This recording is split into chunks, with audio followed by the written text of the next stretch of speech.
El señor congresista Fernando Rospigliosi Capurro, presidente del Congreso de la República.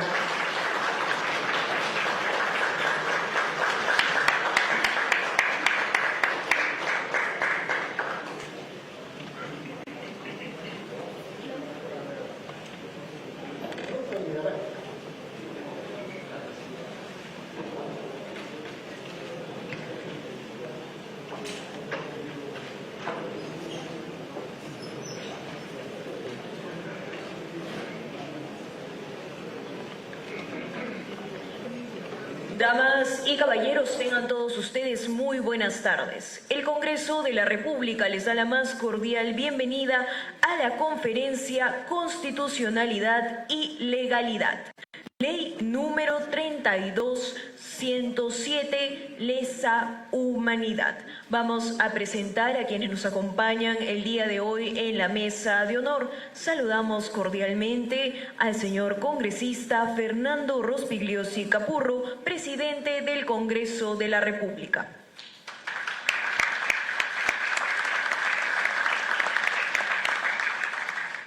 Saludamos también al especialista en Derecho Constitucional Aníbal Quiroga León.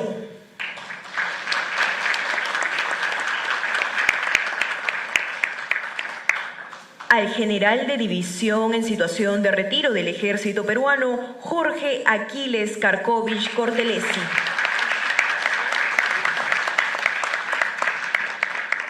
Saludamos la presencia del especialista en Derecho Penal y Derecho Constitucional, Luis Alberto Pacheco Mandujano.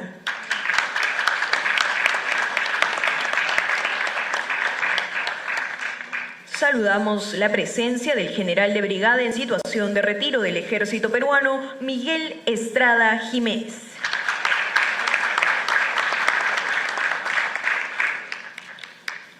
A continuación, tendremos las palabras de inauguración y bienvenida a cargo del señor congresista Fernando Rospigliosi Capurro, presidente del Congreso de la República.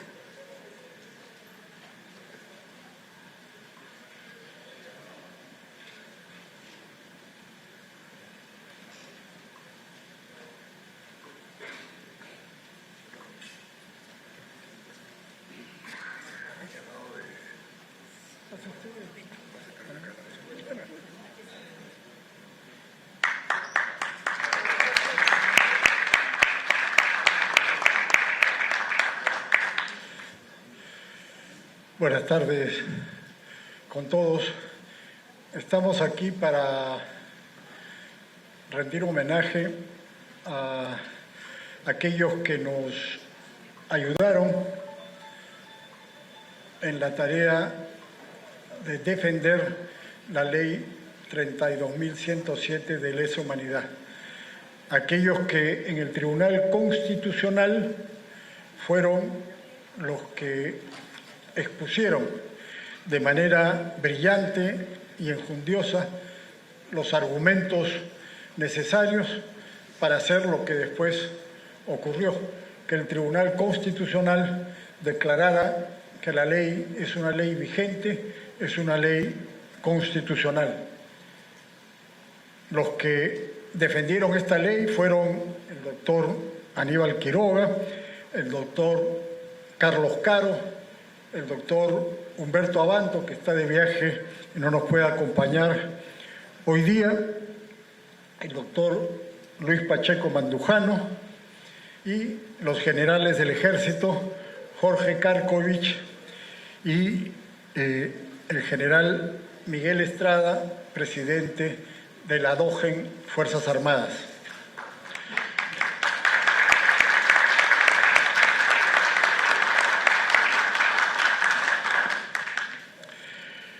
Esta ley que presentamos con el almirante Cueto aquí presente fue, como ustedes saben, aprobada por el Congreso luego de un arduo debate y luego ha sido puesta en vigencia definitivamente por el Tribunal Constitucional. Hasta el día de hoy, solamente un juez la ha aplicado, el juez Raúl Justiniano, Ese juez que tenía a su cargo un caso de militares acusados por hechos ocurridos en el año 1991 en el norte chico, ese juez fue suspendido a los 3 días por la mafia caviar que controla el sistema judicial. Con otro pretexto, por supuesto. No podían acusarlo de aplicar la ley como corresponde. Pero eso es una muestra clarísima de cómo funciona el sistema judicial controlado por esta mafia caviar. Algunos dicen, no, eso no existe, es dudoso. Ahí está la prueba, es evidente. El único juez que la aplicó fue sancionado de inmediato. Ellos dijeron, aquel que cumple la ley se va para afuera. ¿Así? Y lo hicieron. Hoy día estamos a la espera de que un tribunal, la tercera sala penal, vaya a resolver 2 casos, el caso Callara y el caso El Frontón. En ambos, los abogados han interpuesto recursos pidiendo la aplicación de la ley 32.107. Vamos a ver, todavía no tenemos resultados. Este tribunal ha postergado en 2 ocasiones la resolución que debería haber tomado ya y la ha postergado hasta fin de mes.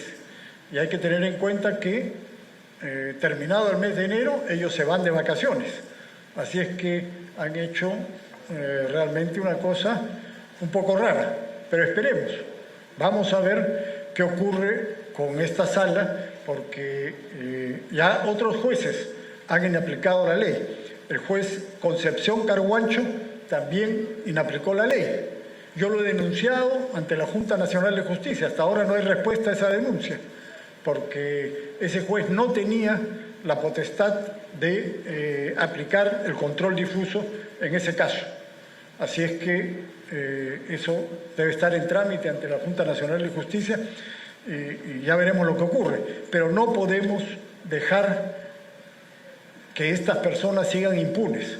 No podemos dejar que sigan inaplicando las leyes que da el Congreso y que en este caso el Tribunal Constitucional considera que son plenamente constitucionales y sin embargo las siguen desacatando con pretextos que no tienen ningún asidero jurídico. No quiero extenderme, quiero dejar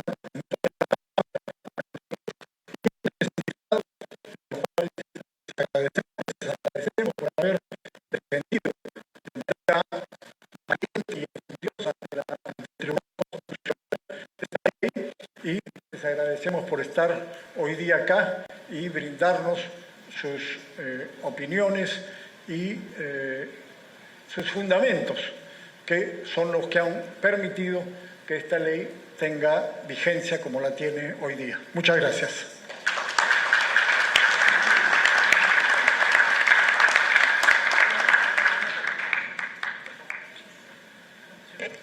Agradecemos las palabras de parte del señor congresista Fernando Rospigliosi Capurro, presidente del Congreso de la República. A continuación, tendremos la exposición de parte del especialista en Derecho Constitucional Aníbal Quiroga León. Bienvenido.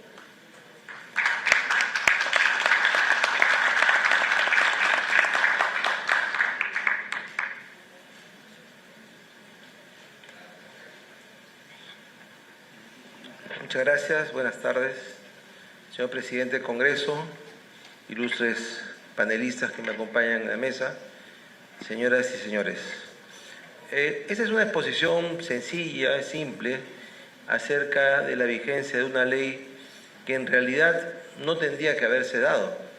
Era una ley innecesaria, porque si viviéramos en un Estado de Derecho en donde se cumplen las leyes del sistema jurídico, y en donde las jerarquías judiciales se cumplen y donde las instituciones jurídicas se cumplen, esta ley era innecesaria.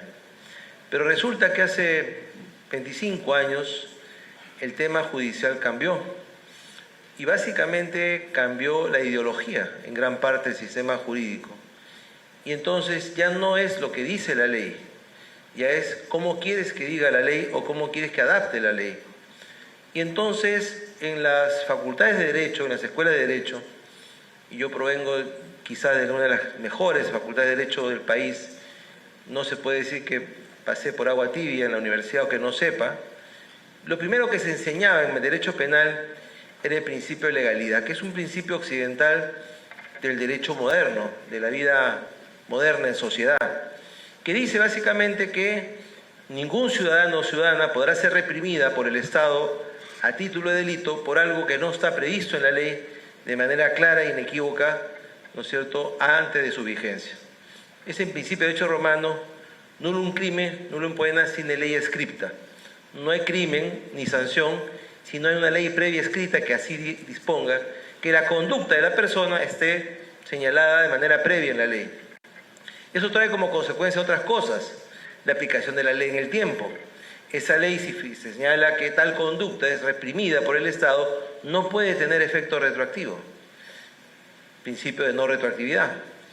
Si la ley establece una pena menor, se aplica retroactivamente porque es la retroactividad. Si la ley establece la abrogación del delito, el delito por aquello que estudia 17, 16 años en la Facultad de Derecho. Pero resulta que el tiempo y las circunstancias de Perú cambiaron eso. Y entonces a alguien se le ocurrió decir, bueno, pero los crímenes de lesa humanidad no requieren tipificación. Y entonces las personas empezaron a ser juzgadas, sobre todo los militares y los policías, por un tipo penal que no estaba en la ley. No estaba en el año 90, no estaba en el año 92, no estaba en el 95, no estaba en el año 2000. No existía en la ley penal escrita la tipificación de crimen de lesa humanidad. Y entonces pasaba el tiempo, la ley del Congreso que estaba en discusión lo que dice básicamente es, precísese que el delito de lesa humanidad ingresa a partir del 2012 en el Perú. Y por lo tanto el Estatuto de Roma respecto a la imprescriptibilidad de los crímenes de lesa humanidad rigen de ahí en adelante. Es más o menos obvio. Si ingresa en el 2002, no puede ir para atrás. Y si el Estatuto dice que esos crímenes son imprescriptibles, tampoco ir para atrás. Y entonces, ¿qué ocurre, no? Hay gente que está siendo juzgada 20, 25, 30 años por delitos que no existían. Ese es básicamente aquí el asunto y eso es lo que nos trae esta tarde acá. Tuve la suerte, junto con el doctor Abanto, de ser nominado para defender esto en el Tribunal Constitucional. Y fue una audiencia muy interesante.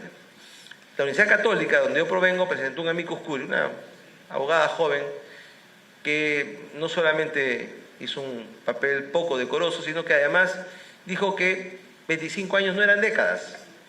Yo no sé cómo aprendió la aritmética, ¿no? Pero para ella 25 años no eran décadas, ¿no?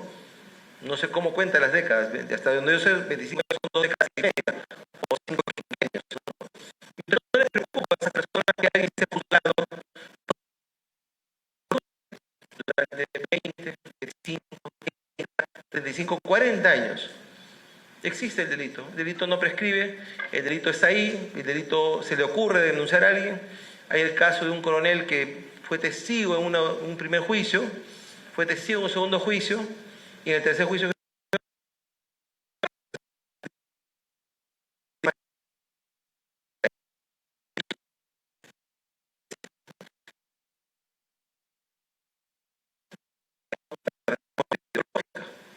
el Poder Judicial, el sistema judicial, los fiscales en general han sido copados por el tema ideológico. Y entonces fabrican delitos. Se les ocurre decir que es lesa humanidad porque tiene que ser lesa humanidad. Como se les ocurre decir que es crimen organizado, como se les ocurre decir que es lavado de activos, como se les ocurre decir cualquier cosa. Y eso al final debilita al Estado, debilita la verdadera lucha contra la criminalidad. Los primeros que aplauden ese tipo de excesos son los criminales. Porque como está denunciado todo el mundo, ¿no es cierto?, ellos pasan tranquilamente por agua tibia. El caso de Kuczynski fue patético, ¿no?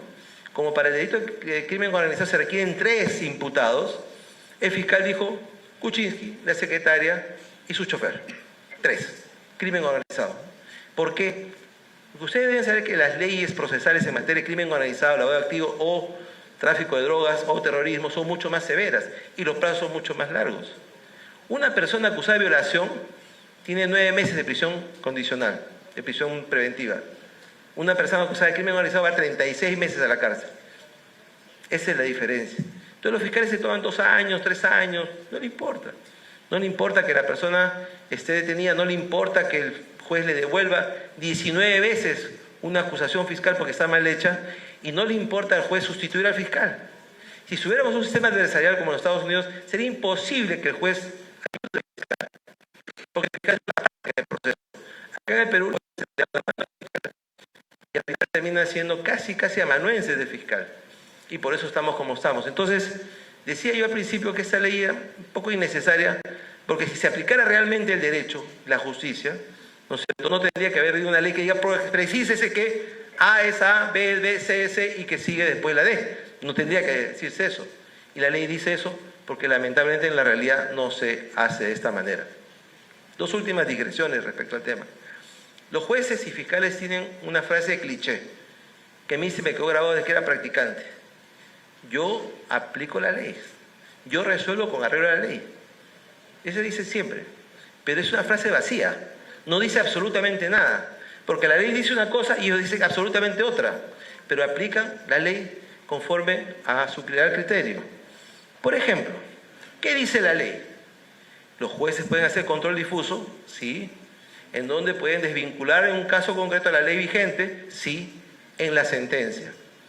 Lo dice claramente el artículo 14 de la Ley Orgánica del Poder Judicial, que todos los jueces conocen. En este caso, esta ley de los jueces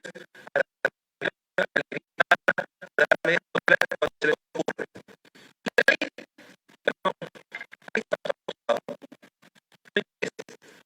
puede desvincularse una ley cuando tiene toda la convicción del caso, no antes, no durante y no después.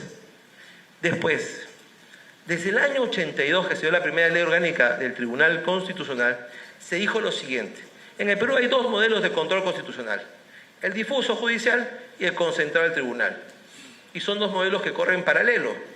Hay momentos de conexión, pero en verdad son 2 modelos. Perú es una cosa singular, tiene un sistema mixto.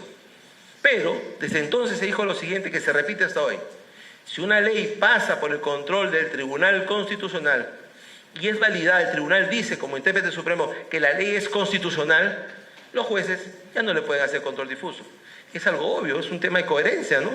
Imagínense, si el tribunal dice como supremo intérprete la ley es constitucional, el juez viene el juez de, no sé, pues de Corocochoy, de Tarata, o de Putina, o de Querecotillo a decir, no, yo no aplico la ley, impongo mi interpretación frente al Tribunal Constitucional y no aplico la ley, ya no lo pueden hacer.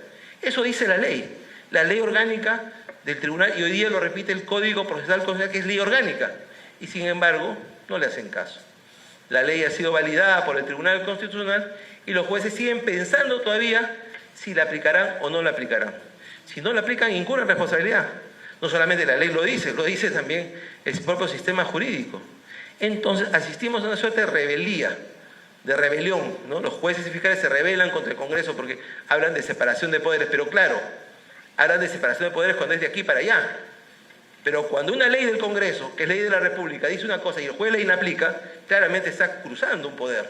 Claramente está yendo hacia otro poder. ¿Por qué lo hace? Porque la Constitución se lo permite, dentro de los límites de lo que dice la Constitución, no en cualquier momento, no de cualquier forma.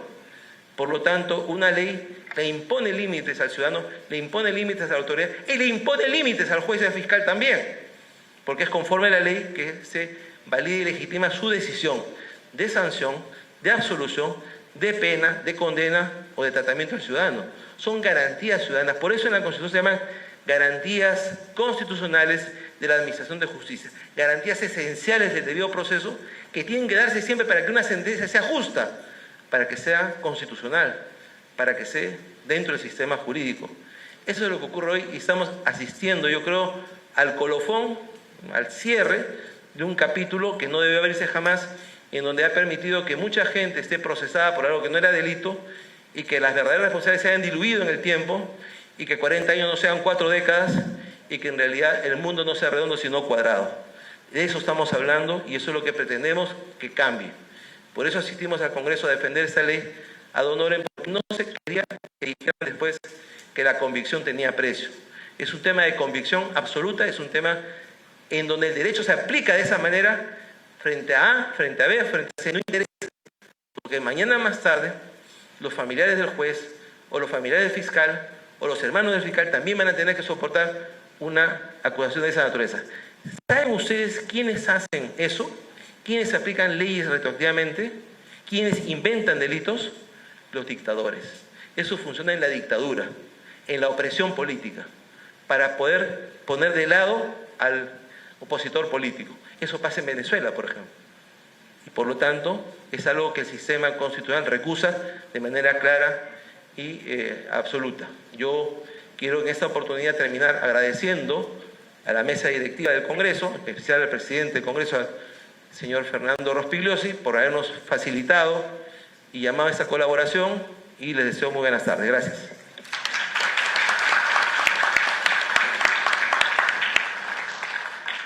Agradecemos la ponencia del señor doctor Aníbal Quiroga León.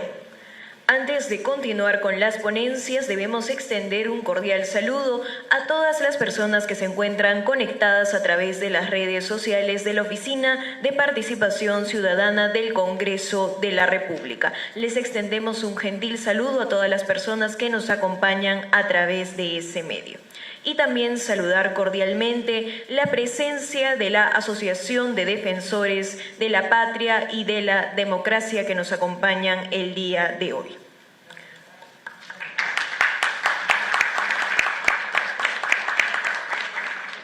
Continuaremos con la ponencia del especialista en Derecho Penal y Derecho Constitucional, Dino Carlos Caro Coria. Bienvenido.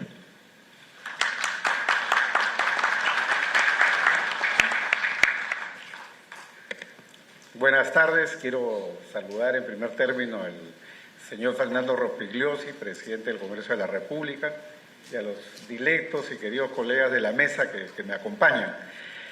Para mí es un honor estar una vez más ante una sede, ante un foro del Congreso de la República, y en este caso para hablar de algo en lo cual creo profundamente, ¿no?, que es el principio de legalidad. Cuando se publicó la ley 32.107, yo fui un poco ingenuo, ¿no?, porque yo, como soy un penalista y tal vez chapado un poco a las reglas clásicas, yo dije, pero ¿para qué va a hacer falta una ley, ¿no?, que diga lo que está claro que debe de ser? Y es que los delitos prescriben conforme a la regla del sistema. Y yo me acuerdo que me corrigió públicamente el presidente del Congreso, el señor Rospigliosi, y me dijo, no, va a ser necesario porque vamos a ver qué van a decir los jueces. Y claro, pese a que había la ley, los jueces empezaron a decir que esto era inconstitucional. Y ahora que el Tribunal Constitucional ha validado la ley, igual hay jueces que siguen diciendo que esto es inconstitucional. Bueno, vamos al punto central, ¿no? Yo no me opongo, como regla general, a la imprescriptibilidad de los crímenes de lesa humanidad. Esa es una convención internacional que el Estado ha firmado, que obliga al Estado peruano, pero evidentemente a partir de un momento determinado. Ningún tratado es retroactivo, ninguna norma penal es retroactiva. Incluso el Estatuto de Roma de la Corte Penal Internacional, el artículo 11 expresamente dice, ¿no?, ese estatuto que reúne toda la historia del derecho penal internacional para los crímenes más graves, ¿no?, genocidio, desapariciones forzadas, crímenes de guerra, crímenes de lesa humanidad, todo el horror penal concentrado en el Estatuto de Roma, regla el artículo 11. El Estatuto es imprescriptible. Es decir, el Estatuto no se puede aplicar hacia atrás. El Estatuto no es de aplicación retroactiva. Y lo mismo respecto de los crímenes de guerra y de lesa humanidad. Yo no discuto el valor de esa norma. Lo que yo discuto es que no se respete la legalidad penal. Y acá yo creo que de por medio existen dos problemas que hay que zanjar, ¿no?, y que el Tribunal Constitucional ya ha dado su punto de partida. Primero, ¿la ley penal es retroactiva? ¿Sí o no? Y en segundo lugar, el derecho a ser juzgado en un plazo razonable. Voy a empezar por esto último, que parece en cierto modo lo más obvio, pero hay que ponerlo de relieve, ¿no? Evidentemente, durante la guerra antisubversiva han habido excesos, delitos de un lado, del otro. Y si el Estado tiene que juzgarlos, por supuesto que los tiene que juzgar. Así como ha juzgado a los terroristas, tiene que juzgar a los eventuales autores de crímenes internacionales. Pero bajo la regla del sistema. Hay un periodo de tiempo para el juzgamiento. No puede ser que el Estado persiga y persiga y persiga Y personas que cuando enfrentaron la primera persecución penal de pronto tenían 30 años, hoy en día tienen 70, hoy en día tienen 80 años.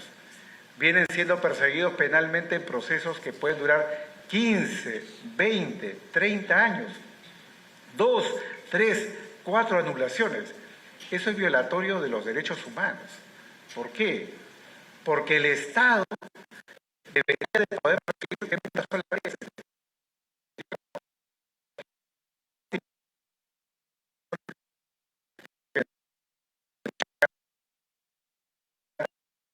Jeopardy, ¿no? O prohibición de doble persecución. Es decir, la imposibilidad de que el Estado te pueda poner en riesgo respecto a tu libertad más de una vez. El Estado debe tener una sola oportunidad.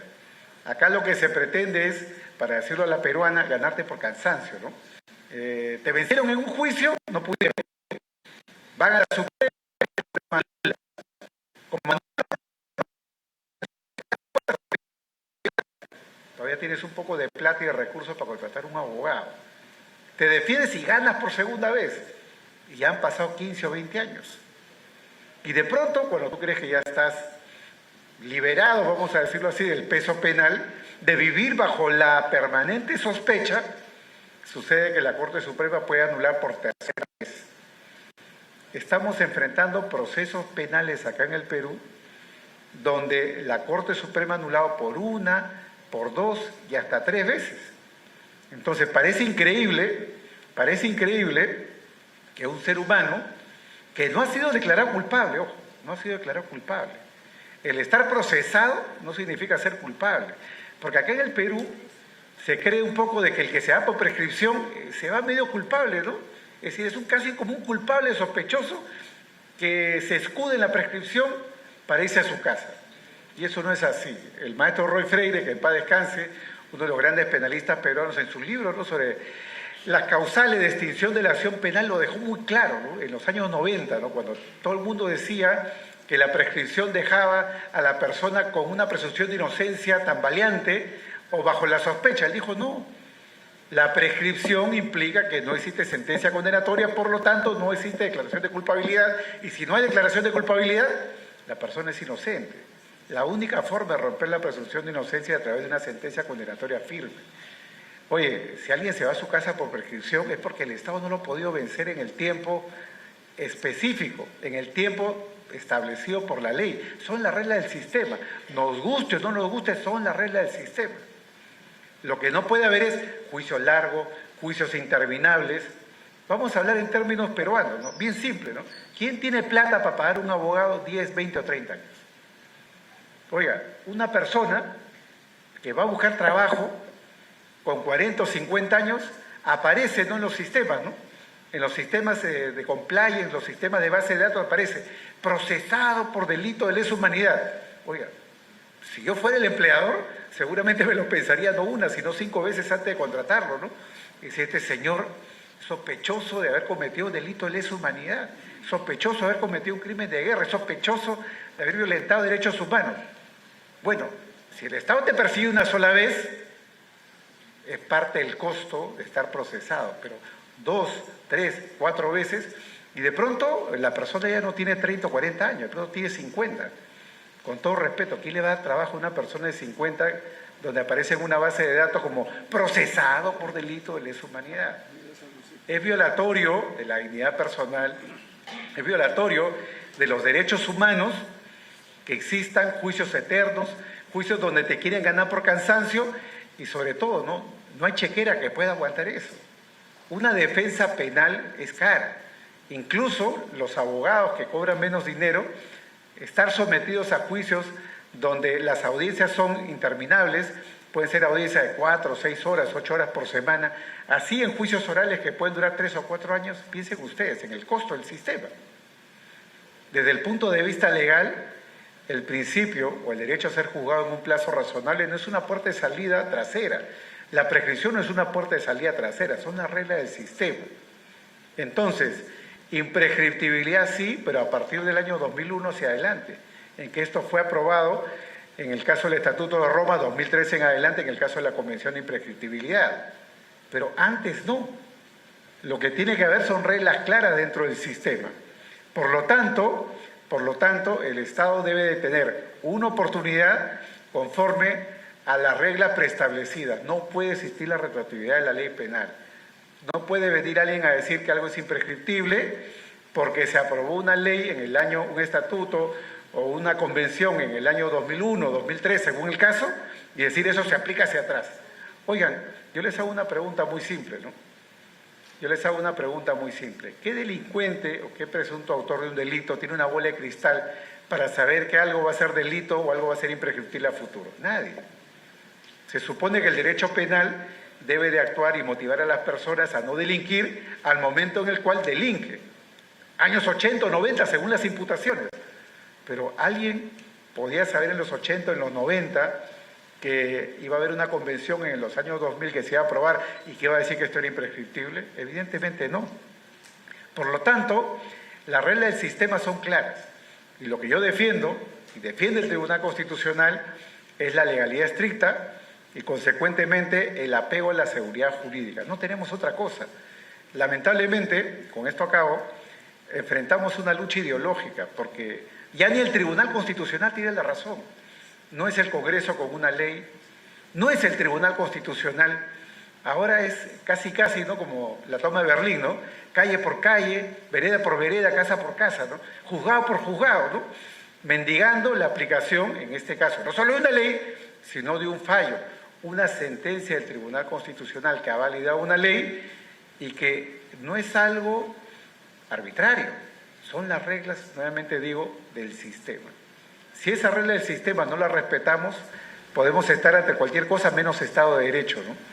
No hay Estado de Derecho cuando no se respeta la ley, no hay Estado de Derecho cuando no se respeta una sentencia del Tribunal Constitucional. Muchas gracias.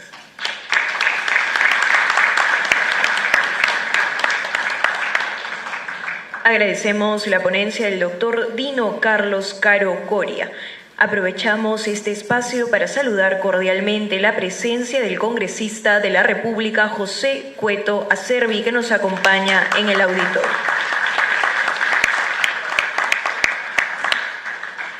A continuación tendremos la exposición del general de brigada en situación de retiro del Ejército Peruano, Miguel Estrada Jiménez. Bienvenido.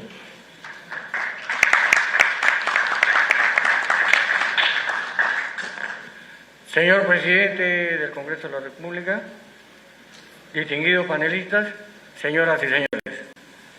El 19 de junio de 2025, el Tribunal Constitucional invitó a la Asociación de Oficiales Generales y de Almirantes a la audiencia, porque quería conocer cuál había sido el accionar durante los años de 1980 y 2000 de boca de la Fuerza Armada, para lo cual fuimos invitados como presidente de la Asociación de y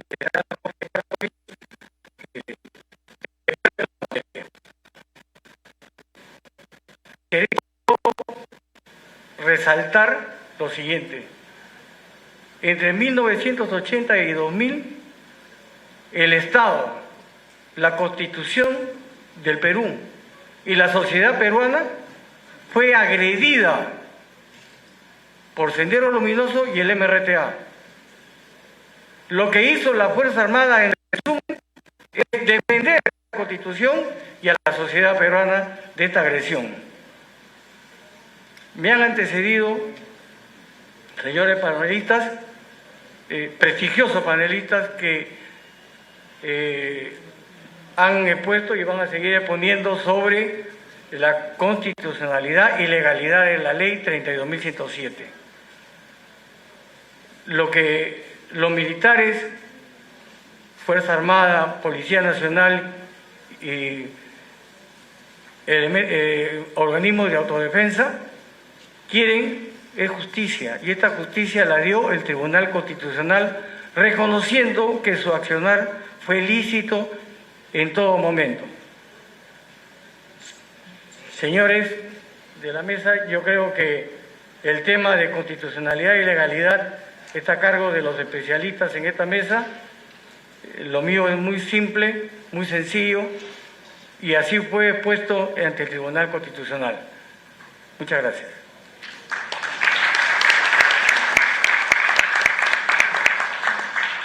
Agradecemos las palabras de parte del general de brigada en situación de retiro del Ejército Peruano, Miguel Estrada Jiménez. A continuación, las palabras del general de división en situación de retiro del Ejército Peruano, Jorge Aquiles Karkovich Cortelesi. Bienvenido.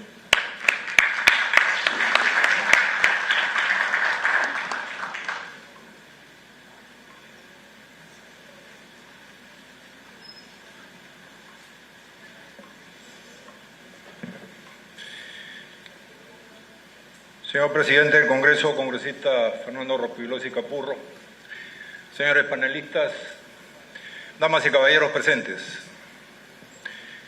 Primero, sean mis palabras de agradecimiento por participar a este foro. Voy a hablar un poquito más largo seguramente, tratar de ser también lo más escueto, ¿no? Yo soy un oficial de armas, pero a lo largo de los últimos 25 años, un poco que tengo doble especialidad, ¿no? Soy oficial de ejército y conocedor, por lo menos tangencialmente, del derecho, ¿no? La vida me obligó. Pero antes de comenzar, quiero rendir un homenaje póstumo a todos aquellos que ya no están con nosotros y que han fallecido en lo que llamamos esta persecución, venganza jurídica y política. Y tienen nombres. El almirante Jerónimo Caferata Marazzi, el almirante Juan Ponce Canesa, el capitán de navío Juan Vega Llona, nuestro ilustre general del ejército Enrico López Albújar Trin, el coronel Edmundo Obregón Valverde, el coronel Juan Rivero Hidrogo, el comandante Óscar Caballero Castillo, y dentro de lo que acabo de mencionar son una larga lista de que fueron asesinados por célula de aniquilamiento en la ciudad más importante del Perú. Y dentro de los que han fallecido dentro de este periodo de guerra política jurídica, tenemos al coronel Nelson González Feria, al comandante Diego Cortés Alvarado, al técnico Julio Ramos Álvarez, al señor contraalmirante Alberto Rivero Valdevellano, al capitán de navío Gustavo Cárdenas Brou, capitán de navío Héctor Lazo Galeani, y otros tantos. La paz tiene su costo.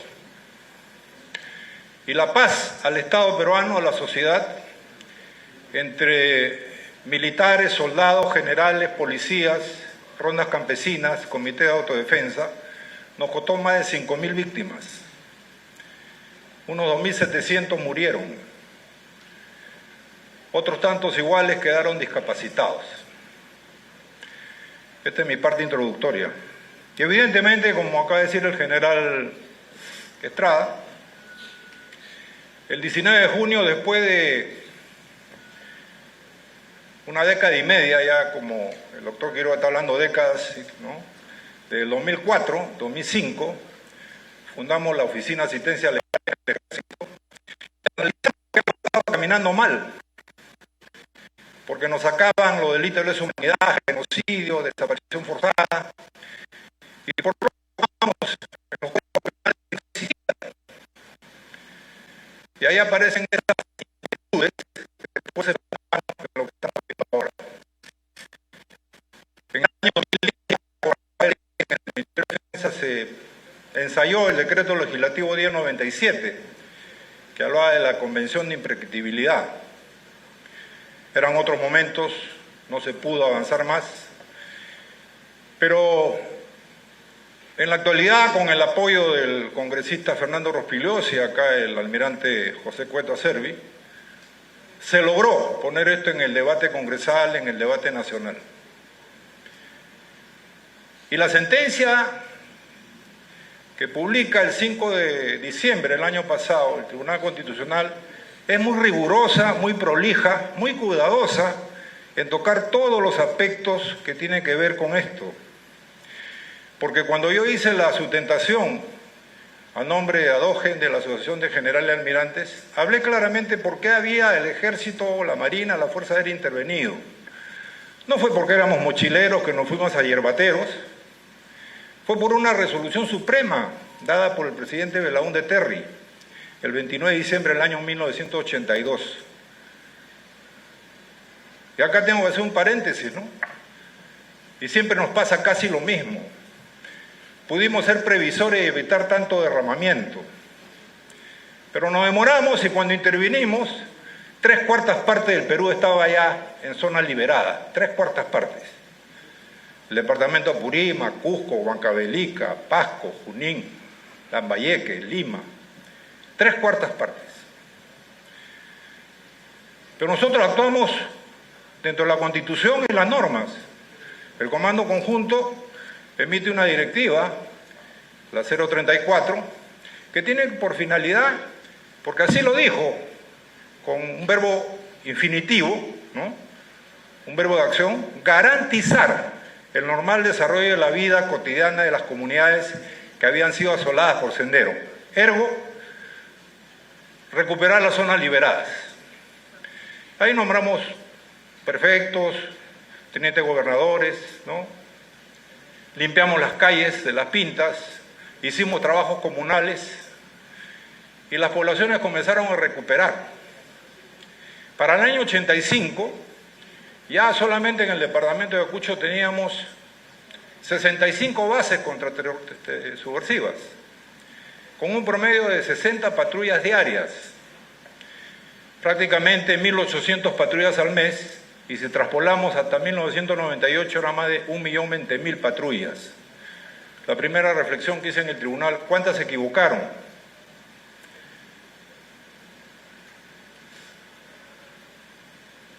En el año 1992, año de inflexión, se capturan a los líderes, pero no se termina con la parte política administrativa, los órganos generados, los órganos de fachada, abogados democráticos, socorro popular, siguieron vivitos y coleando.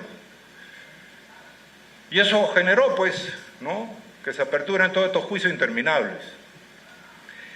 La ley, por lo tanto, ya lo han dicho los connotados expositores que me han antecedido, no colisiona primero con la Constitución. La Constitución, en su artículo segundo, numeral 24, literal D, habla claramente de la legalidad. En su artículo 103 habla de la no retroactividad. No vamos a lo convencional. Convención Americana de Derechos Humanos, Pacto de San José de 1969. Artículo 5, numeral 5, plazos razonables. Artículo 9, legalidad y retroactividad. No vamos al Estatuto Roma. Artículo 22, legalidad. Artículo 24, y retroactividad. No vamos a la Convención de Viena, derecho a los tratados, ¿no? Artículo 28, y retroactividad. Implícito, la legalidad. Entonces, por eso, la sentencia del Tribunal Constitucional rompe un mito que nos habían tenido prácticamente 24 años. Cuando nos dice, en la página 19, párrafo 17, es una sentencia de 248 páginas, y nos dice: por eso este tribunal concluye que la lucha contra el terrorismo fue un combate contra organizaciones criminales que produjeron muerte y devastación en las extensas zonas que tuvieron bajo su control, hasta que se produjo la intervención estatal, que, insistimos, no puede equipararse a situaciones de violación de los derechos humanos contra la población civil producidas en otros países de la región. Eso está escrito, por lo tanto el tribunal recoge lo que nosotros expusimos. Y en el tema de la convencionalidad y el respeto a la Constitución también se manifiesta en la página 77, cuando dice que el tratado solo puede ser incorporado al ordenamiento nacional mediante un procedimiento de reforma constitucional, o sea, los tratados no están por encima de la Constitución. Y escuchando al doctor Quiroga, el doctor Caro Coria, me hace recordar un caso personal. porque algunos se preguntarán, y bueno, el general no es abogado, pero habla de retroactividad, de legalidad. Yo estoy en un proceso del año, y nunca lo he dicho públicamente, del año 2009, por un enfrentamiento de fuerza del orden con el Ejército Guerrero Popular. No lo digo yo, está en la página 934 del informe de la Comisión de la Verdad. Enfrentamiento entre el Ejército Guerrero Popular. Por ahí sugirieron mi nombre después de 20 años, porque este tema data de 1983, y me sometieron a un proceso, fiscalía, ¿no? Etapa preparatoria, 2013, control de acusación, ¿no? Control biométrico, lo que dice el doctor Caro Coria. Yo me he desempeñado muchos años como docente académico universitario, pero he perdido oportunidades también. Porque mis amigos me decían, Jorge, soluciona tu tema jurídico. Yo le digo, en este plan no se va a solucionar nunca, ¿no? El 2015 comenzó el juicio oral y terminó en 2021, con una sentencia absolutoria por unanimidad. El fiscal apela, va a la Fiscalía Suprema, y la Fiscalía Suprema ensaya un tema, porque yo estaba en ese momento con un problema de meniscopatía, en tratamiento médico. Dice, no, este señor acudió en un taxi al grupo 8, prender un avión, llegar al aeropuerto de Huamanga, prender un helicóptero, conducirlo operativo ahí y regresar por los mismos medios.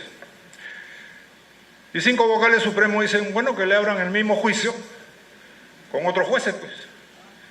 Y estoy ahí esperando que ya pronto termine este segundo, ¿no? Yo lo que digo, el mismo juicio, versión 2.0, ¿no? Por no decir, ¿no? Porque prácticamente hay versión 2.0, pues, ¿no? Mi inquietud es, ¿qué va a pasar si me absuelven por unanimidad? Estoy tomando aire para ver si me juzgan los nietos, pues, ¿no? En este plan de los jueces que me están juzgando ahora. Lo que quiero decir con seriedad ya, y como bien lo dijo el doctor Caro Coria, la ley se cumple, nos guste o no nos guste.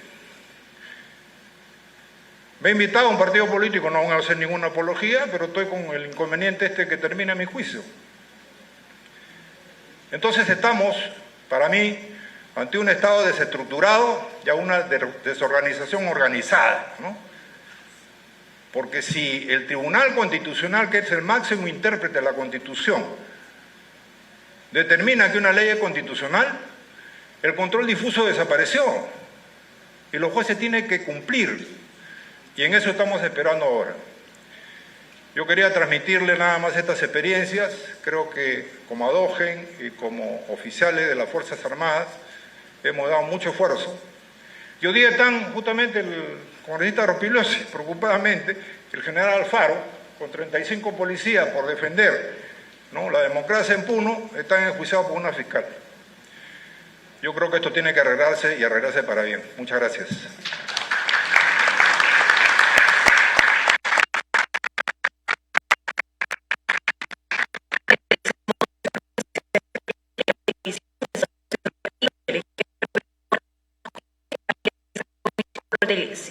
A continuación tendremos la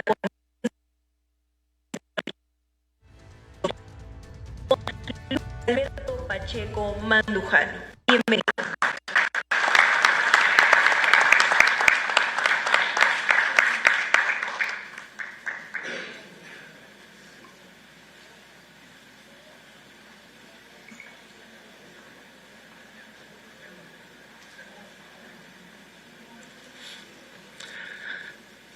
Señor Presidente del Congreso de la República, Fernando Rospigliosi, directos colegas, doctor Aníbal Quiroga, doctor Carlos Caro, gran amigo de larga data, generales Estrada, Karkovich, señor congresista de la República, almirante José Cueto, general Rivero Lazo, símbolo presente aquí en este auditorio, damas y caballeros, jóvenes que están presentes.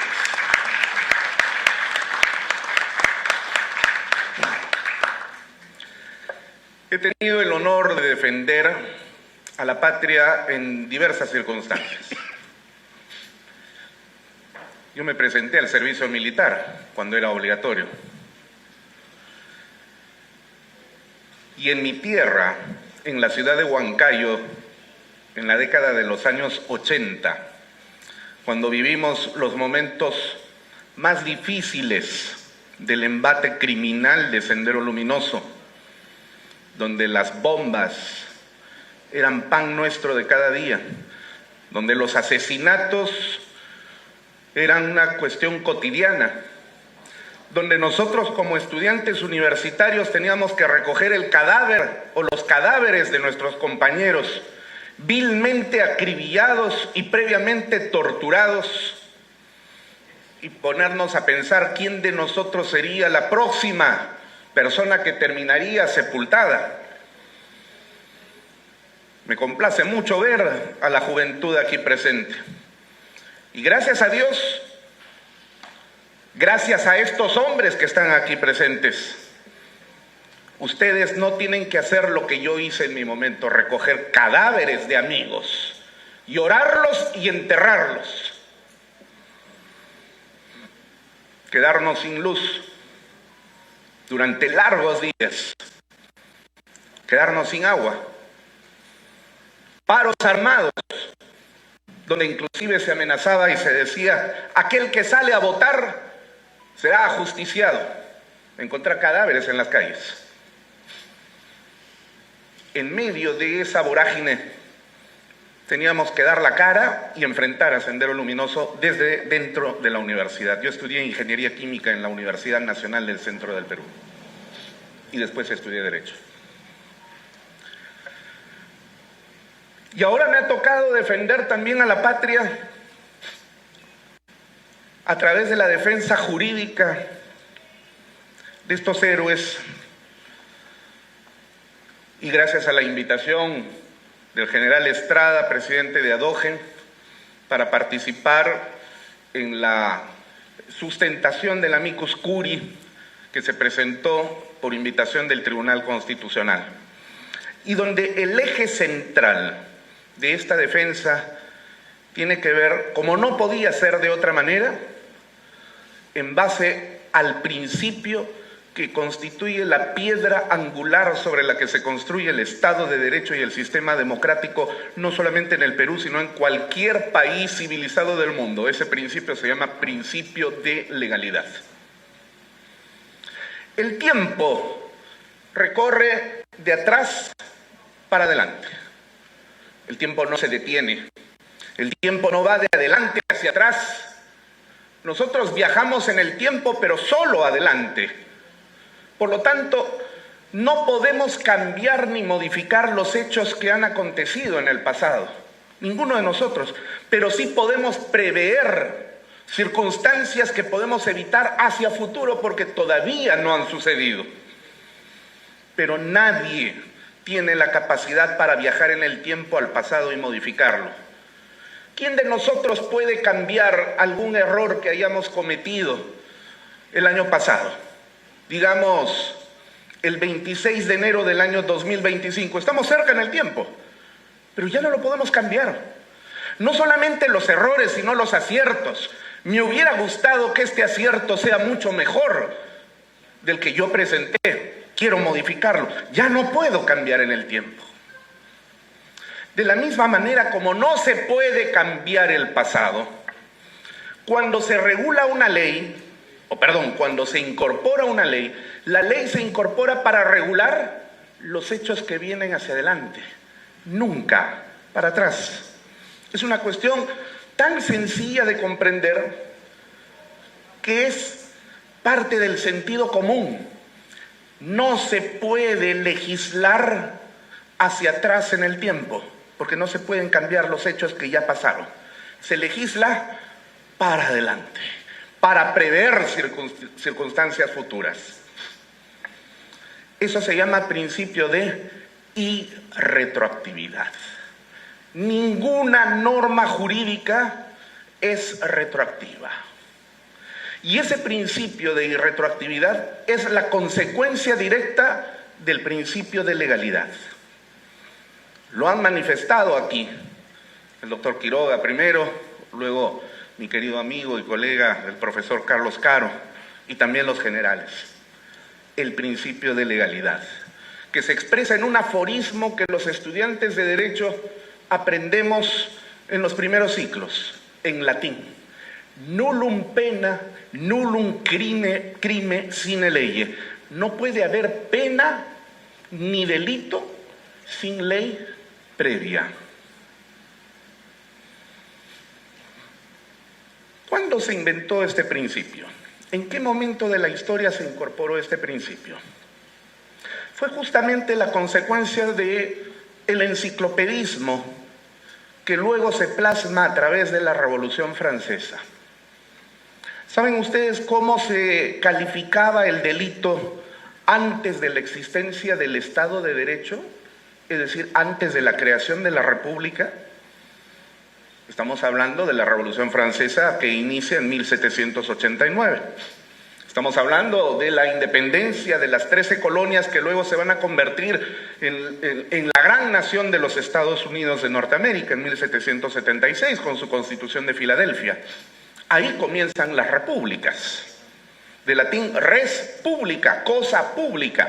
No le pertenece a alguien, le pertenece a todos. Pero antes de la república, el modelo de Estado era un modelo monárquico.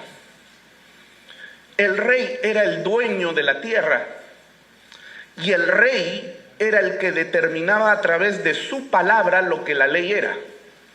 Por eso Luis XIV, por ejemplo, decía, mi palabra es la ley y yo soy el Estado.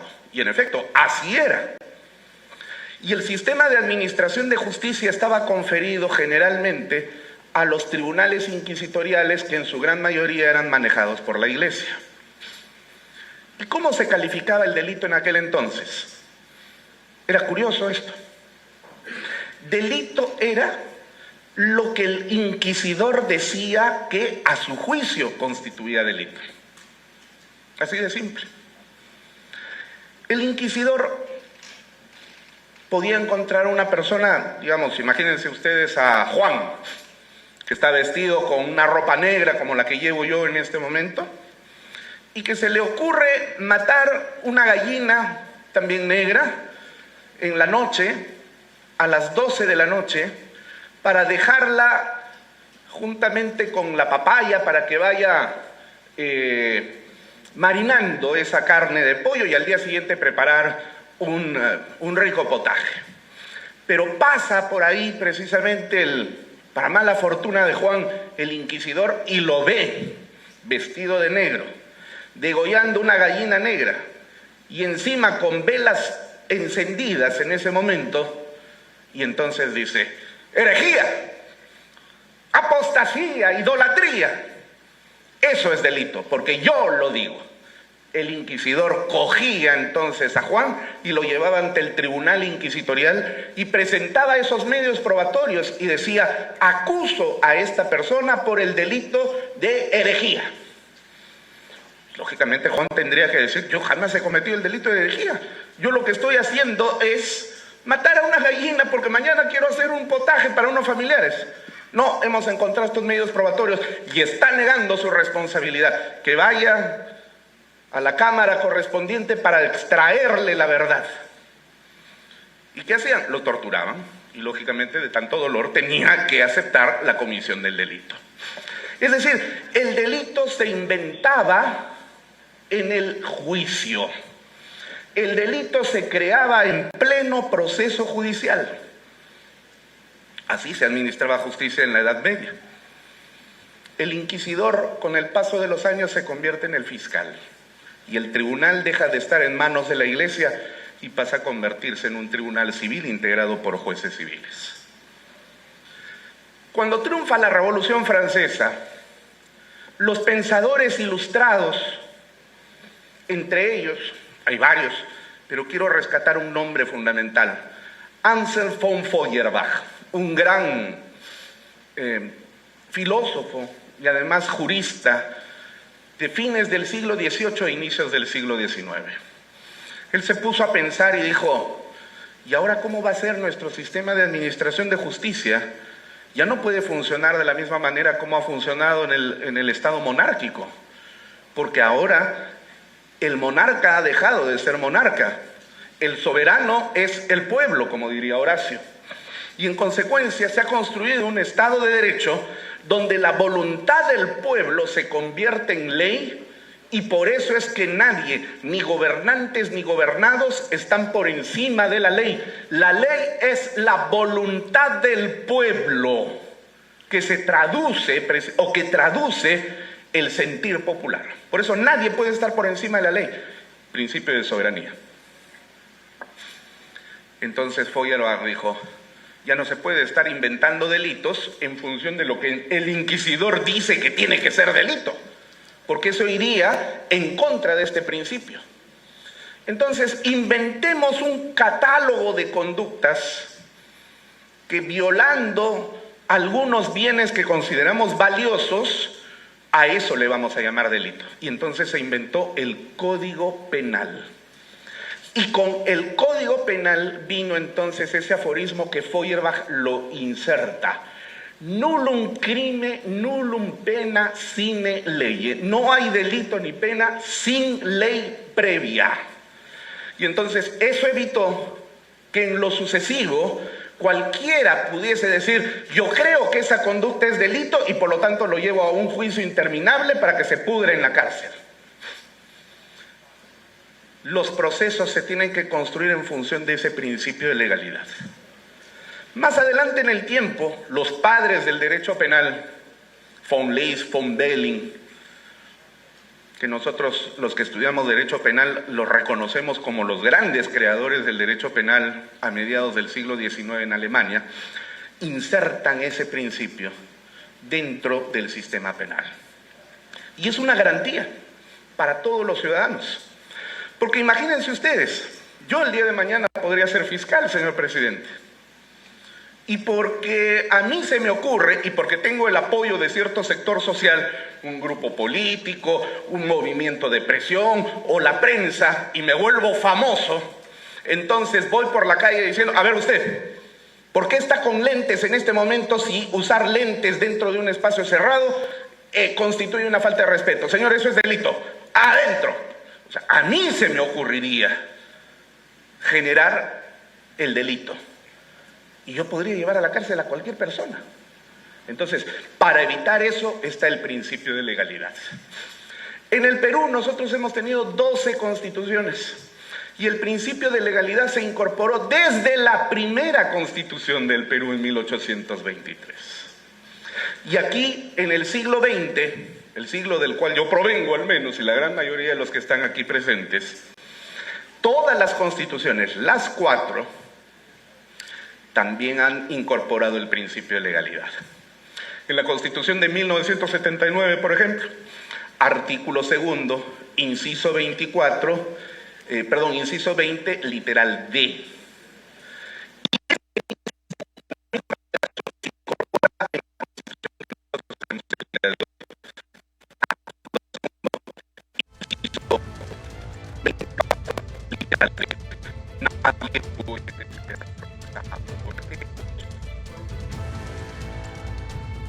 No se encuentren tipificados de manera expresa e inequívoca como una conducta punible, es decir, como delito. Entonces ese es el freno para que cualquiera pueda cometer un abuso. ¿Y saben ustedes quién es el garante del principio de legalidad?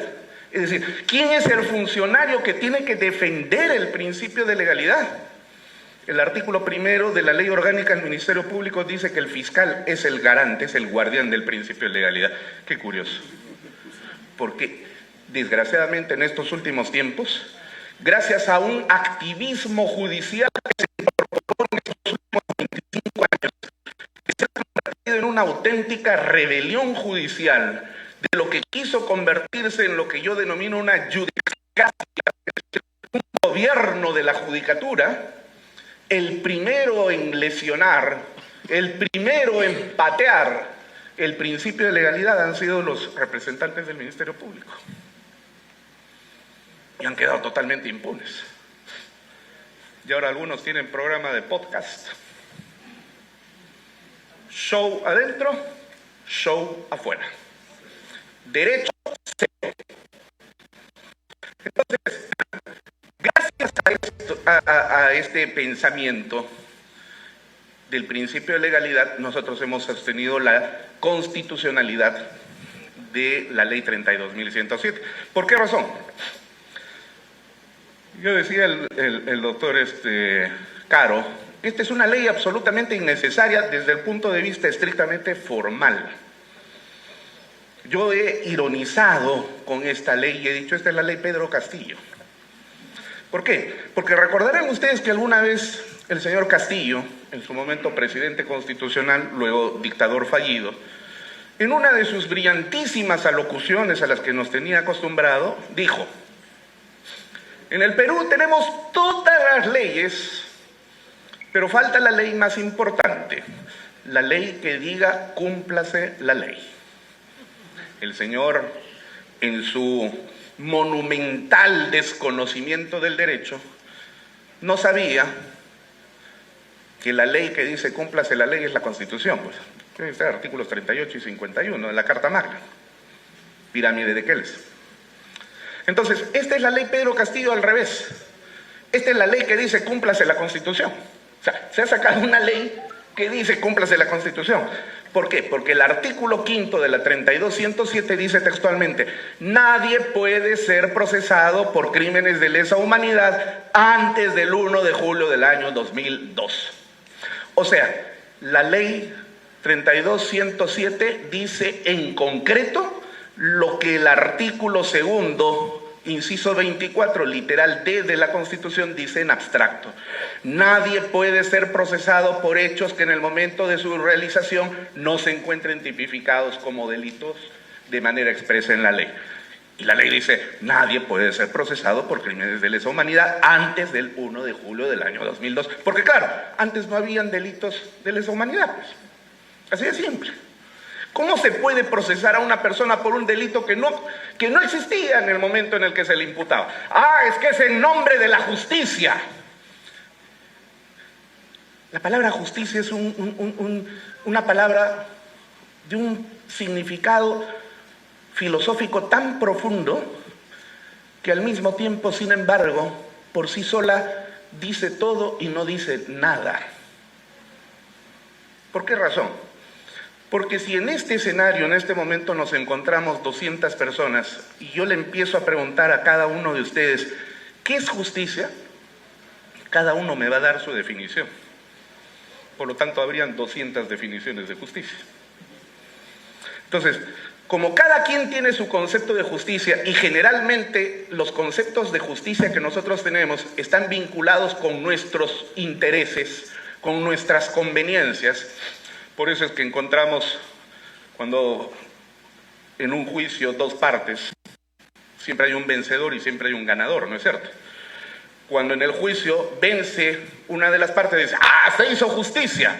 ¿Y qué dice la parte perdedora? No hay justicia, juez corrupto, ¿no es cierto? Fíjense, el enfoque de justicia va a variar. Entonces, cuando se levantan las banderas de la justicia, ese es un discurso político.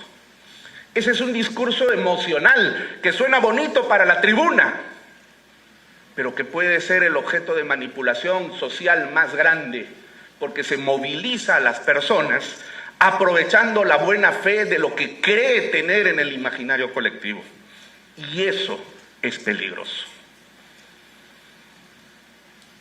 El sistema de administración de justicia lo que hace es aplicar la ley al caso concreto de una manera metodológica. Y muchas veces en ese proceso puede calzar con algún concepto volátil que de justicia se pueda tener. Pero lo fundamental es siempre respetar el principio de legalidad. Y voy terminando para no extenderme más. Recordaba el doctor Aníbal Quiroga que el día en el que nosotros estuvimos presentes en la audiencia en el Tribunal Constitucional, hubo una representante de la Pontificia Universidad Católica del Perú, que realmente hizo un papel bastante triste, sobre todo cuando uno de los magistrados del Tribunal Constitucional le preguntó por una sentencia de un caso que ella invocó y que constituyó el pretexto, porque no es argumento, del llamado control de convencionalidad, el famoso caso Arellano-Almonacid versus Chile. Y le preguntó, dígame usted, a ver, abogada, ¿quién fue Almonacid Arellano? Silencio total. Silencio total. No tenía la menor idea. Eso pasa cuando uno se aprende de memoria la poesía y la repite.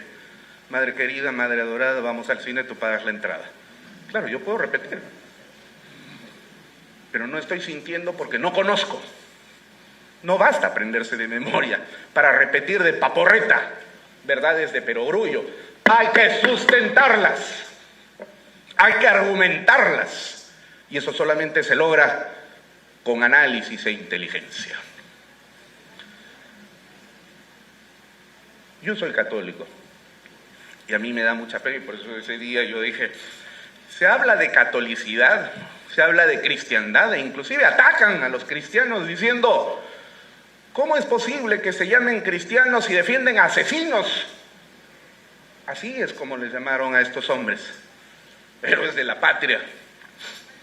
Y entonces quiero recordar un texto novotestamentario de Romanos capítulo 4, versículo 18, donde no hay ley, no hay transgresión.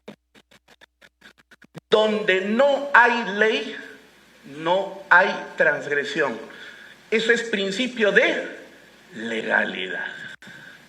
Fíjense, ese texto, la carta de San Pablo a los romanos, fue escrita hace 2000 años atrás. Y ya Pablo de Tarso, o Saulo de Tarso, conocía por intuición al menos el principio de legalidad. Porque claro, yo no puedo cometer una falta si no hay regulación normativa. Así de simple. Entonces, ¿qué están diciendo los activistas judiciales desde el interior del Poder Judicial y del Ministerio Público para quebrar el principio de legalidad? Y ojo, pestaña y ceja. Dinamitar el principio de legalidad implica el derrumbe del Estado de Derecho, porque sin principio de legalidad no hay Estado de Derecho. Así de simple.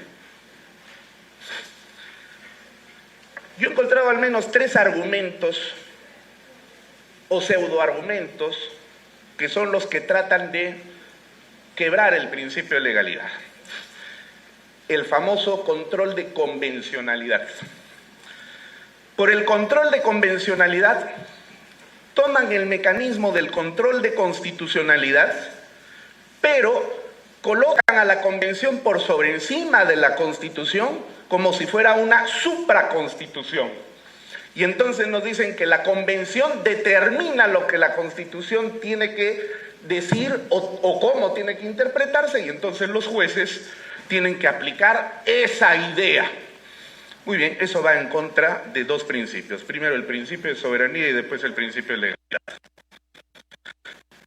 ¿Por qué contra el principio de soberanía? Porque sobre la Constitución no existe ninguna norma jurídica superior.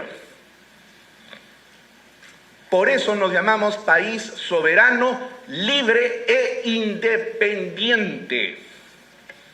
Si hubiese alguna norma por sobre encima de la Constitución, entonces la Constitución ya no sería Constitución. ¿Se imaginan ustedes que sobre Dios existiera otro Dios superior a Dios? Entonces Dios ya no sería Dios, ¿no es cierto?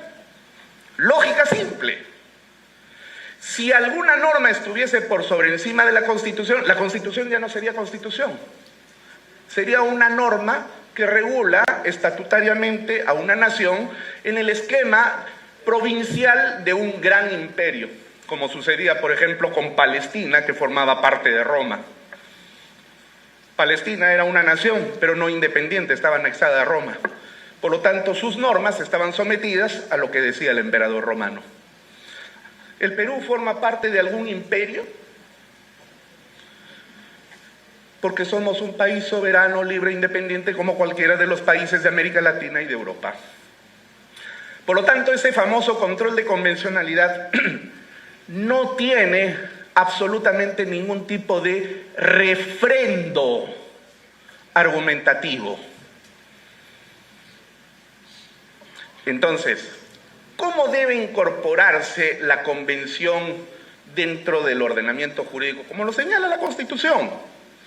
El Perú firma un tratado internacional del cual se hace parte, y el compromiso del Perú, como cualquiera de las otras naciones que firman tratados internacionales, es coger el tratado e incorporarlo dentro del ordenamiento jurídico, pero debajo de la Constitución. Eso ya lo decía Kelsen en su famosa teoría pura del derecho allá por 1936, y Kelsen es el padre del derecho, de la ciencia jurídica moderna. Hay que hacerle caso. Así que entonces, control de convencionalidad es un cuento, eso no existe. Segundo pseudoargumento, el argumento del jus cogens. ¿En qué consiste el jus cogens? Nada, en nada, así de simple y sencillo.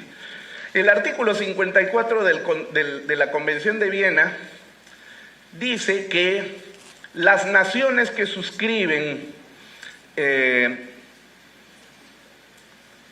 convenciones internacionales tienen que respetar las interpretaciones derivadas de la tradición, es decir, de la costumbre internacional. A eso le han llamado jus cogens. O sea, en otras palabras, es casi crear delitos en función de la costumbre. O sea, volver a la Edad Media, en otras palabras. O en todo caso, crear delitos por analogía. Y eso está prohibido expresamente por el artículo 3 del título preliminar del Código Penal, y es una garantía fundamental. No podemos aplicar o crear delitos por analogía. Eso se hacía, lo dijo muy bien el doctor Aníbal Quiroga, en un gobierno dictatorial. Ejemplo, en la Unión Soviética Comunista, y esto lo relata Zaffaroni en su Tratado de Derecho Penal en el tomo 2, dice y cuenta la historia de un funcionario soviético que en Moscú había sido acusado de haber peculado, es decir, haberse apropiado del dinero público. Y después del juicio se llegó a la conclusión que él era inocente. ¿Y saben qué hizo el fiscal? Al final del juicio dijo: bueno, sí, efectivamente es inocente del delito de peculado, pero su conducta de todas maneras no puede dejar de ser considerada como una traición al pueblo soviético. Así que entonces, por analogía, solicito que se le imponga la pena de muerte, y lo mataron. Eso es analogía. Es decir, crear delitos por tradición o por costumbre. Eso viola el principio de legalidad. Y eso no se puede admitir, y eso es el jus cogens. Tercero y último, que ya me han pasado el papelito. El argumento que acaban de incorporar en el caso Gardenias, donde los jueces, es un juez personal, dice lo siguiente: si bien es cierto que el Tribunal Constitucional tiene la facultad de poder hacer un control concentrado en abstracto de la ley,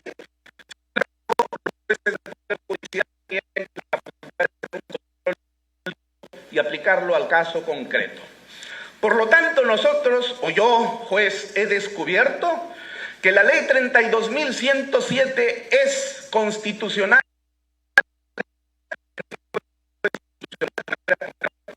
Claro, infundado el mecanismo de excepción de prescripción que ha presentado la parte correspondiente. O sea, la ley 32.107 es, según este juez, es constitucional y no es constitucional al mismo tiempo. Eso viola un principio lógico, se llama principio de no contradicción. Las cosas no pueden ser y no ser al mismo tiempo. Si yo estoy vivo, no estoy muerto a la vez, ¿no es cierto? Si yo estoy sano, no estoy enfermo al mismo tiempo, porque o estoy sano o estoy enfermo, pero no puedo estar sano y enfermo a la vez. O estoy vivo o estoy muerto, pero no puedo estar vivo y muerto al mismo tiempo. La ley o es constitucional o es inconstitucional, pero no puede ser constitucional e inconstitucional al mismo tiempo. Dios mío, ¿dónde han estudiado lógica, si acaso han estudiado lógica estos señores? Esa ya es una grosería absoluta. Entonces, con esos tres pseudoargumentos quiebran el principio de legalidad, que es sumamente sólido. Y entonces uno se puede preguntar, pero si esos argumentos no tienen absolutamente ningún valor, ¿cómo es posible que se sigan aplicando? Por una sencilla razón, señor presidente, porque tienen el poder para hacerlo. O sea, aquí ya no interesan los argumentos. Esta es la consecuencia de decisiones políticas que se han tomado con anticipación y que han dicho a estos militares los vamos a enjuiciar hasta que se mueran. Venganza. Y esto ya nos lleva a un plano político en el que no voy a entrar. Pero esa es la realidad del asunto. En medio de esa vorágine, en medio de esta batalla cultural que desde el campo del derecho estamos dando, contra la peor desgracia que el Perú haya podido tener en los últimos 40 años, primero Sendero Luminoso y luego la progresía farisea, que levanta las banderas de la justicia social, de la libertad, pero en realidad no es más que un pretexto para hacer lo que da la gana y ordeñar las ubres del Estado. Estamos batallando. Y logramos ganar la constitucionalidad de la Ley 32.007 para la honra y gloria de la soberanía del Perú, el glorioso ejército peruano y la gran Marina de Guerra del Perú, a quienes tenemos que agradecerles por estar presentes y libres el día de hoy. ¡Viva el Perú!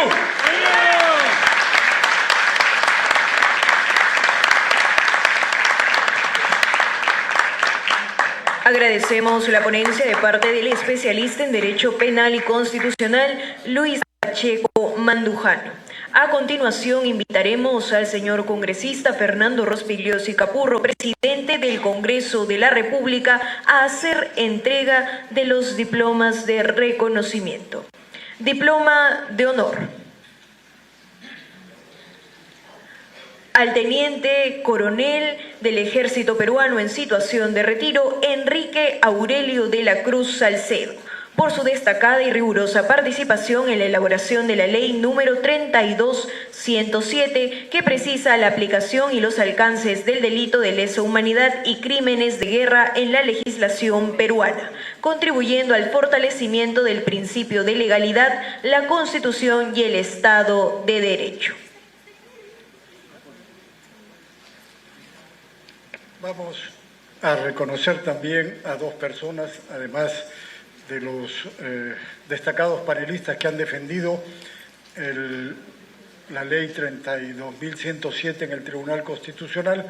Uno de ellos será el comandante de la Cruz Salcedo, que lamentablemente no está en este momento, y el siguiente diploma de honor será entregado al general del Ejército Peruano en situación de retiro, Juan Norberto Rivero Lazo.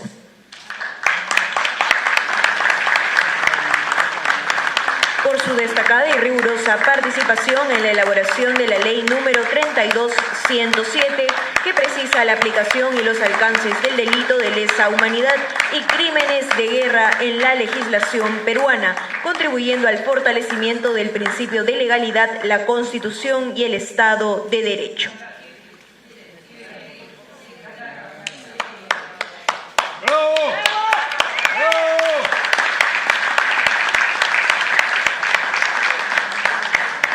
A continuación haremos entrega de los siguientes diplomas a quienes defendieron la Ley 32.107. Diploma de honor a Aníbal Quiroga León. Por su destacada y firme defensa de la constitucionalidad de la Ley número 32.107.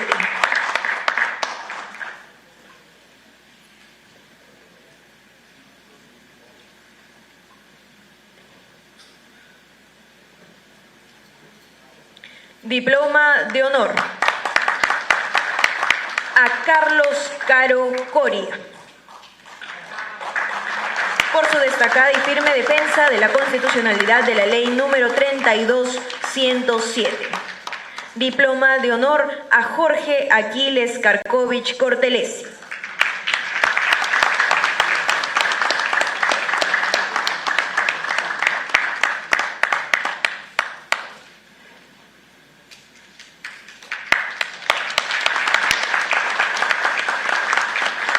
Diploma de honor a Miguel Estrada Jiménez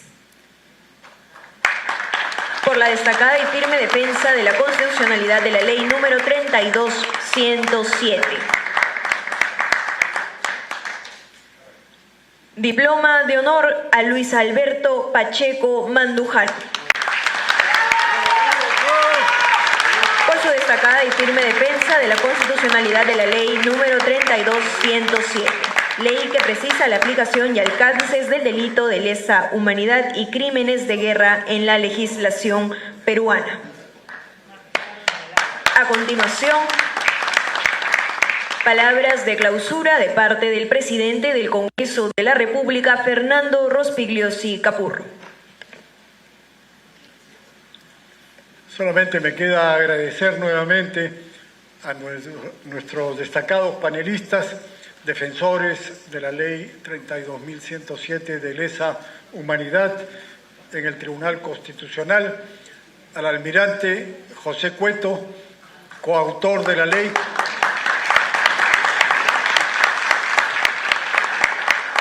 con el que hemos dado muchísimas batallas en el Congreso y fuera de él, y seguiremos haciéndolo hasta donde nos alcance la vida.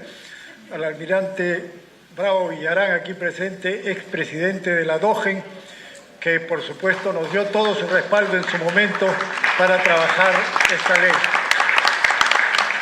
Muchísimas gracias a todos. Como nos han explicado los panelistas, como nos decía Carlos Caro, esta es una batalla que ahora se da calle por calle, casa por casa. Tenemos que seguir adelante. La ley está vigente, ha sido sancionada por el Tribunal Constitucional, falta su aplicación. Hay innumerables casos de militares y policías que siguen en los tribunales y tenemos que defenderlos en cada uno de ellos. Y hay también otras normas legales que están en debate, algunas que ya han sido aprobadas por el Congreso, que están también en el Tribunal Constitucional, y otras que vienen, que tenemos presentadas ya para la siguiente legislatura.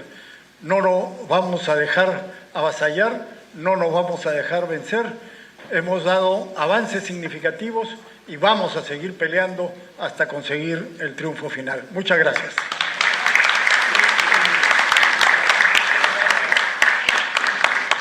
Agradecemos las palabras del presidente del Congreso de la República, Fernando Rospigliosi Capurro. Vamos a tomar una fotografía de la mesa de honor y después con todo el público que nos acompaña el día de hoy.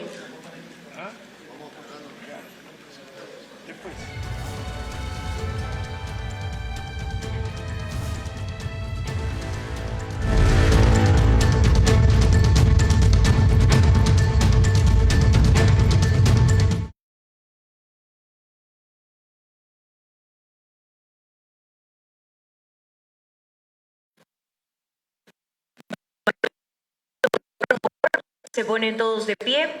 Invitamos a los miembros de la mesa de honor.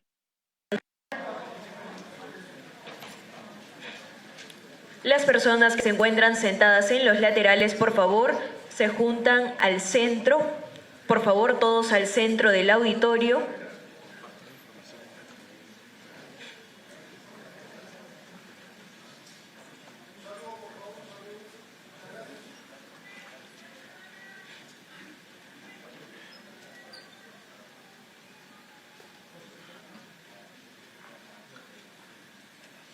Damas y caballeros, con eso hemos culminado la conferencia Constitucionalidad y Legalidad, ley número 32107, lesa humanidad.